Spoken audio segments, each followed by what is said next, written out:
ग्वालियर में आज से तानसेन समारोह का आगाज हो गया है। सबसे पहले ढोली बुआ महाराज के शिष्यों ने तानसेन की समाधि पर श्रद्धांजलि दी।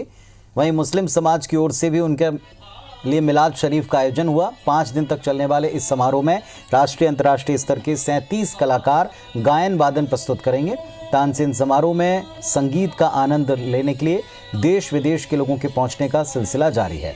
इस कार्यक्रम में आज शाम को संस्कृति मंत्री उषा ठाकुर बतौर मुख्य अतिथि शामिल होंगी।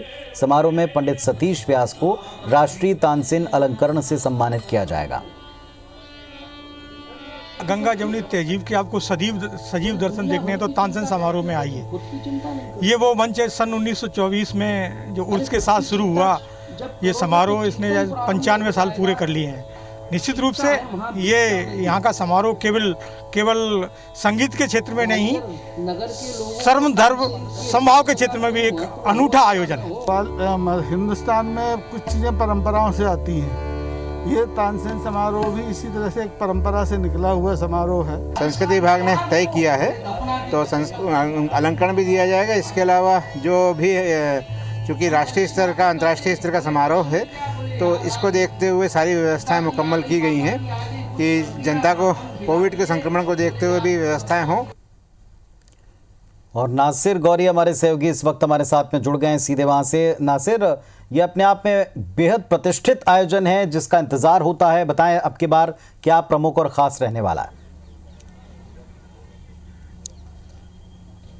देखिए, देश और विदेश में विश्वविख्यात है तानसेन समारोह और इस बार भी बेहद खास है क्योंकि कोरोना के दौर में हो रहा है तो कई सारी गाइडलाइन के तहत हो रहा है। 800 लोगों की सीटिंग है लेकिन 350 लोगों को प्रवेश दिया जाएगा। ये बेहद है। लेकिन 8 सभाएं होंगी, उसमें 37 कलाकार हैं देश और विदेश के, वो अपनी प्रस्तुति देंगे। और जैसा कि मैं अपने पीछे का दृश्य दिखाना चाहूँगा, यहाँ गौस मकबरा है, उसके बाजू में तानसेन मकबरा है। यहीं से इसकी शुरुआत होगी। कुछ ही देर में यहाँ पर मध्य प्रदेश की संस्कृति मंत्री है उषा ठाकुर, वो आएंगी और उसके बाद औपचारिक शुरुआत इसकी कार्यक्रम की यानी कि समारोह की शुरुआत करेंगे। और इस बार का जो तानसेन अलंकरण है वो पंडित सतीश व्यास को दिया जाएगा और उनको सम्मान निधि भी दी जाएगी। तो ये बहुत एक गरिमापूर्ण आयोजन होता है और शास्त्रीय संगीत के लोगों को जो इससे जुड़े हुए हैं, जो शास्त्रीय संगीत में, उनको बेहद इस आयोजन का बहुत बेसब्री से इंतजार रहता है। और इस तानसेन अलंकरण मिलने के बाद वो अपने आप को बहुत अनुभूति महसूस करते हैं। तो आज का जो तानसेन अलंकरण है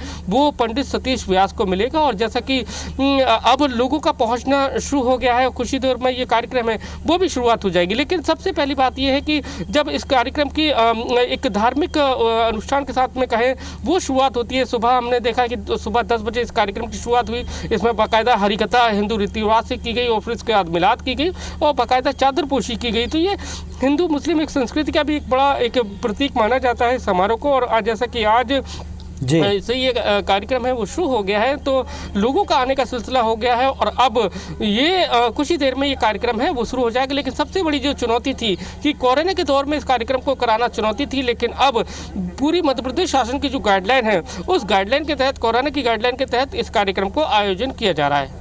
बहुत शुक्रिया आपका इस पूरी जानकारी के लिए। तो तानसेन समारोह की विधिवत शुरुआत कुछ ही देर में होगी और अलंकरण भी होगा। अंतर्राष्ट्रीय स्तर के समारोह को लेकर लोगों में बेहद जिज्ञासा है।